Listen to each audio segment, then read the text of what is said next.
It's 5 in 10 from Skywatch TV for Friday, September 1st, 2023.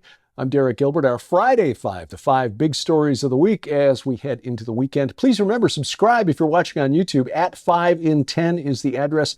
And then guarantee we don't get canceled by downloading the free Skywatch TV app to your smartphone or tablet. Details coming up before the end of this program. Topic number 5 this week, the border. We effectively have no country.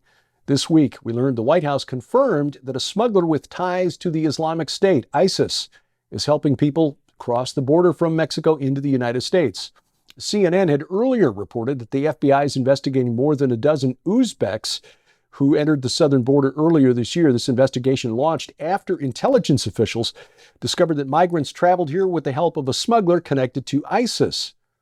That makes the other story that we reported earlier this week even more difficult to understand. Why have officials with Customs and Border Protection welded open 114 floodgates along the border between Arizona and Mexico? You see 5 of them right there.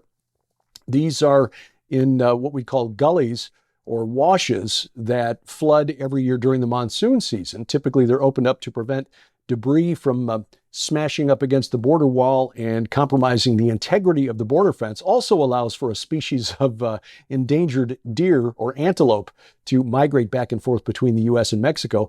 But this year, the gates were opened early, even though weather forecasts said that the monsoon season was starting late. And then they were allowed to stay open.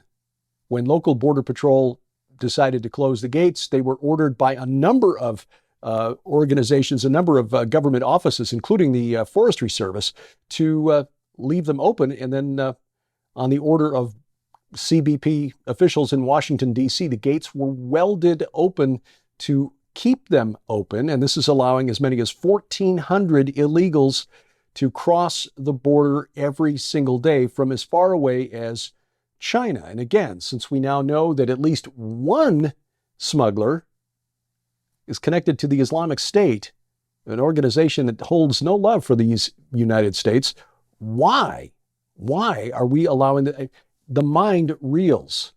We effectively have no country. Now, look, I know that Texas Governor Abbott and to a lesser extent Florida Governor DeSantis have been sending busloads of illegal migrants to so-called sanctuary cities like New York City, Chicago, Los Angeles. Those cities now begging the federal government for help because they're being overwhelmed.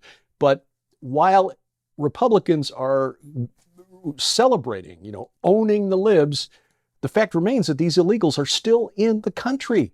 At the end of the political stunt, the only thing that's happened is that Governor Abbott, Governor DeSantis have scored some political points. That's all. I would like to see our states, our governors of our southern states on the border with Mexico use their National Guard troops to actually turn back the people smugglers, take away the financial benefit for them to bring these people to the southern border and let them walk across. Topic number 4. How does it end? In Ukraine, that is. United States announced this week it will start training Ukrainian fighter pilots on the F-16 at an Air National Guard base in October. This will be at the Morris Air National Guard base in Tucson. This will follow English language instruction at Lackland Air Base in San Antonio because the Ukrainian pilots and their ground crews need to learn enough English to actually read the manuals. Supplying F-16s to Ukraine has been touted as a game changer in the ongoing war that began last February, but the reality of the situation is that these pilots will not be proficient enough on the F-16 to actually take them into battle for at least a couple of years. And that's assuming the Russians just allow the F-16s to park peacefully on the ground at air bases in Ukraine, which I highly doubt will take place.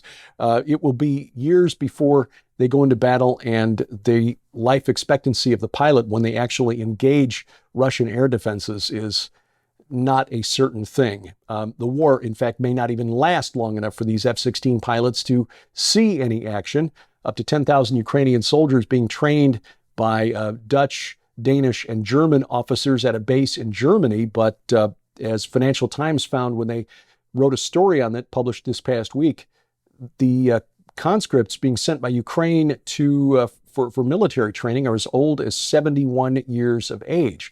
Now, the corporate media here in the United States has publicized the fact that Russia has raised the age of mandatory service in Russia.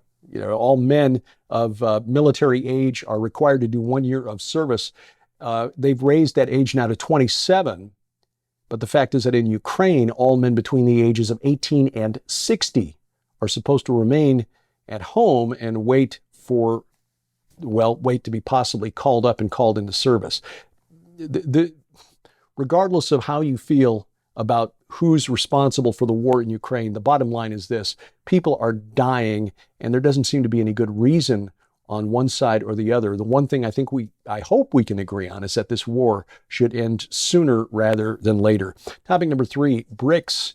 This week, the BRICS nations announced that they would add 6 new member states come January. The BRICS nations, Brazil, Russia, India, China, South Africa. As of next January, it will include Argentina, Egypt, Ethiopia, Iran, Saudi Arabia, and the United Arab Emirates.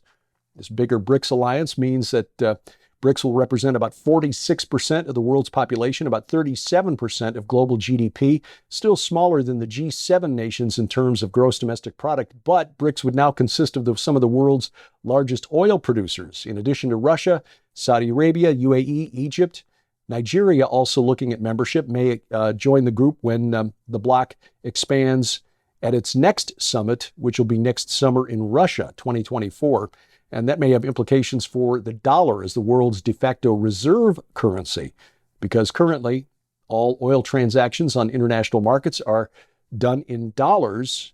And if the BRICS nations band together and decide to start accepting payment in, say, the yuan or the ruble, the ability of the United States government to just print money indefinitely, knowing that there will always be a market out there for dollars, may find itself in a whole new reality, which has pretty serious economic implications for you and me as American citizens. Topic number 2, COVID.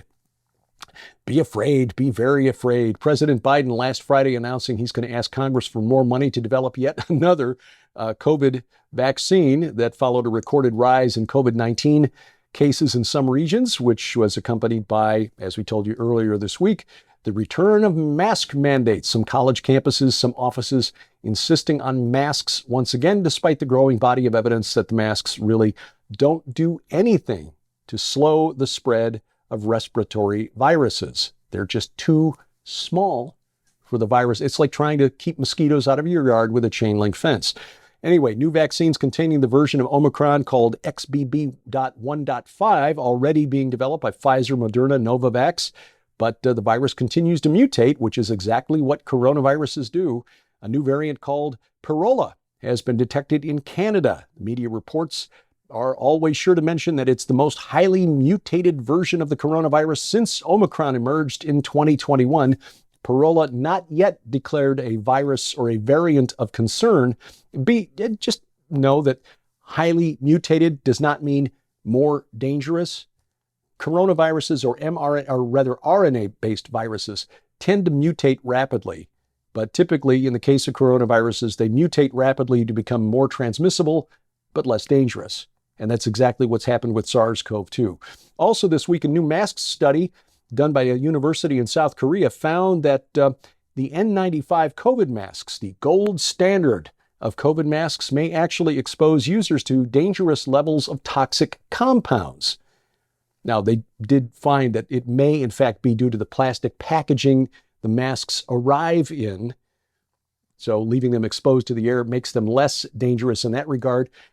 But it does then beg the question about what else is this plastic around that we might be using and exposing ourselves to these so-called toxic, volatile organic compounds. Coming up, saving the Great Salt Lake in Utah, one bottle of water at a time. That's next on the Friday Five. Well, ladies and gentlemen, with just a few minutes on the clock, we want to make sure that you know how you can get your copies of both of these incredible new works in the Warriors of God special offer. When you order the Warriors of God special offer, you'll receive the Kingdom Warrior Full Spectrum Spiritual Warfare, Biblical Clearing and Maintaining Your Spiritual Perimeter by Dr. Michael Lake. But you'll also receive the brand new book by Corby Shuey, For Valor, Defending the Faith for Those of Worth. Both of these works complement each other fabulously and take you on a journey of next-level comprehension of spiritual warfare.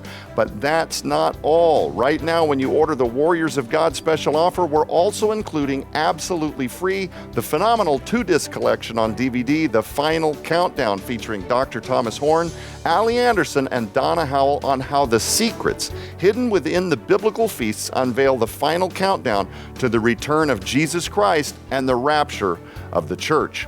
But also included in this incredible special offer is Dr. Michael Lake's massive Sheerreef Imperative data DVD library that includes 56 different Christian classic books on PDF for use on device of your choosing, Understanding the Kingdom audio series, the eSword biblical software for Windows, and several TV appearances featuring Dr. Michael Lake. All of these items hold a retail value of $95, yours now for your donation of only $35 plus shipping and handling.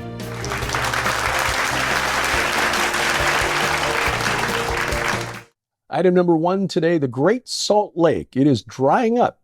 Hit a record low in 2022. Now, it did recover about 5.5 feet this year due to a record snow melt.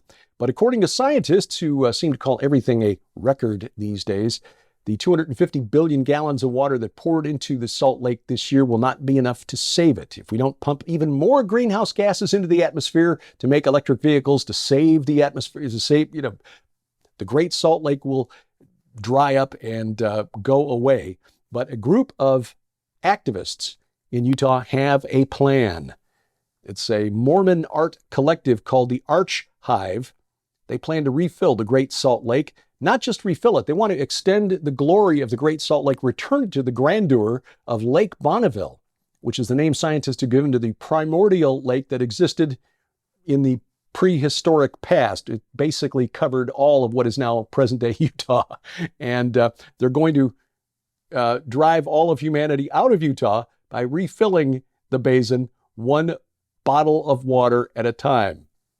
They say they've already added about 100 gallons to the lake, which, according to calculations at notthebee.com, amounts to about 2.2 billionth of a foot of water.